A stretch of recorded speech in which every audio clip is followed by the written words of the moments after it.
8/2025ના રોજ માન્ય ધારાસભ્યશ્રીએ જે જનતાનો અવાજ બન્યો હતો એક બંધારણના ભાગ છે અને એ જનતાનો અવાજ બનીને જે સરકારની અંદર જે મિલીભગતથી જે રોડ રસ્તાનો હોય કે મનરેગા યોજનાનો હોય એ કૌભાંડ બહાર લાવ્યો હતો અને એ કૌભાંડની અંદર અધિકારીઓને ઉપર કાર્યવાહી કરવાની જગ્યાએ અને ચેતરભાઈ ઉપર પ્રી પ્લાન બનાવીને જે ખોટો કેસ બનાવવામાં આવેલો છે એ કેસને ધ્યાનમાં રાખી આપશ્રીને અમે આવેદનપત્ર આપીએ છીએ અને ચેતરભાઈને જેલ મુક્ત કરવા અને ચેતરભાઈ ઉપર જે જાહેર હિત માટે જેટલા કેસ બનેલા છે એ તમામ કેસ પરત ખેંચવામાં આવે અને જો પરત કેસ ખેંચવામાં ના આવે તો અમે ચેતરભાઈ સાથે અમે બધા છીએ અને જે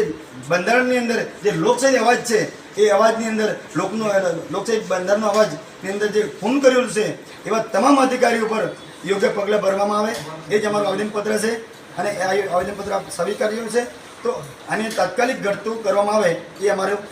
આપને વિનંતી છે અને આવેદનપત્ર માન્ય મુખ્યમંત્રી શ્રી, માન્ય રાજ્યપાલ સાહેબ શ્રી, માન્ય વડાપ્રધાન સાહેબ શ્રી અને માન્ય રાષ્ટ્રપતિ સાહેબ સુધી પહોંચતું કરવામાં આવે અને હવે પછી અમે ભાજપની અંદર બેઠેલા પ્રતિનિધિઓ અને જે સરકારને જે લોકોના કામ માટે કામ કરવું જોઈએ એ કામ નથી કરતા અને જે ખોટું કરાવી રહ્યા છે એવા અધિકારીઓ ઉપર યોગ્ય પગલાં ભરવામાં આવે અને કાયદેસરની ઘટતી કાર્ય કરવામાં આવે એ અમારી ખાસ આપશ્રીને નિવેદન છે અમારી. આજે મામલતદાર કચેરીએ સમૂહમાં આમ આદમી પાર્ટીના પ્રમુખ તરીકે અને દાંતા વિધાનસભાના પ્રભારી તરીકે આપ પધાર્યા છો, કારણ શું? આજે અમે અમીરગઢ તાલુકાના જાહેર જનતાના હિતમાં ધ્યાનમાં રાખી અને એક બંધારણની અંદર જે લોકશાહીનું જે ખૂન થયેલું છે અને એક ખૂન છે એ ડેડિયાપાડાની અંદર જે સંકલન સમિતિની અંદર જે અધ્યક્ષાને એક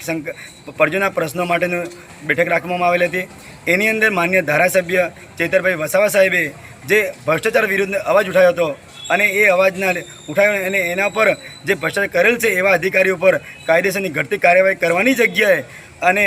અધ્યક્ષના તમામ મિલીભગત થઈને પ્રી પ્લાન બનાવી ચેતરભાઈ વસાવા પર ખોટો કેસ કરવામાં આવેલ છે અને એક ખોટો કેસ કરીને ખોટી કલમો લગાવીને ચેતરભાઈને આજે જેલના સળિયા પાસે ધકેલવામાં આવેલ છે. એના અનુસંધાને આજરોજ અમે અમીરગઢ તાલુકાના આમ આદમી પાર્ટીના તમામ હોદ્દેદારો, કાર્યકર્તા અને સમાજના આગેવાનો સહિત અમીરગઢની તાલુકાના મામલતદારશ્રીને આવેદનપત્ર આપીને જણાવ્યું છે કે જો ચેતરભાઈ વસાવાને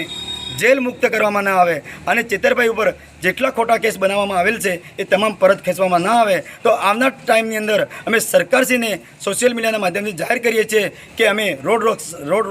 રસ્તા રોકો આંદોલન કરવાની ફરજ પડશે, ગાંધી ચિંધ્યા માર્ગે ઉતરવાની ફરજ પડશે અને છેલ્લે કંઈ ન થાય તો છેલ્લે અમારે હાથમાં કાયદો લેવાની ફરજ પડશે. તો એના પહેલાં અમારા ચેતરભાઈને જેલ મુક્ત કરવામાં આવે અને એના પર થયેલા ખોટા કેસ પાછા ખેંચવામાં આવે અને આવનાર ટાઈમની અંદર જે બંધારણની હક અધિકારને લઈને કોઈ પણ નાગરિક અવાજ ઉઠાવે તો એમને વાચા આપવામાં આવે અને એમને લાગણી ધ્યાનમાં રાખી પ્રજાહિતનું કામ કરવામાં આવે અને તમામ અધિકારી અને લોકોના હિતના પ્રશ્નને ધ્યાનમાં રાખીને આગળ કામ કરવું જોઈએ એ અમારી આજની માગણી હતી અને એ માગણી લઈને આવેદનપત્ર આપેલું છે. અને આવનાર જો ફરીથી કહીએ છીએ કે જેલ મુક્ત કરવામાં ના આવે તો અમે આગળ ઉગ્ર આંદોલન કરવાની અમારી ફરજ પડશે. આપશ્રીનું નામ અને હોદ્દો? મારું નામ રાજેશ કુમાર રામાભાઈ, તાલુકા આમ આદમી પાર્ટી પ્રમુખ અને દાંતા વિધાનસભા પ્રભારી. બનાસકાંઠા આમ આદમી પાર્ટી એસટી સેલના જિલ્લા પ્રેસિડેન્ટ. અમે આજ અમીરગઢ તાલુકા ખાતે આમ આદમી પાર્ટી તરફથી અને સામાજિક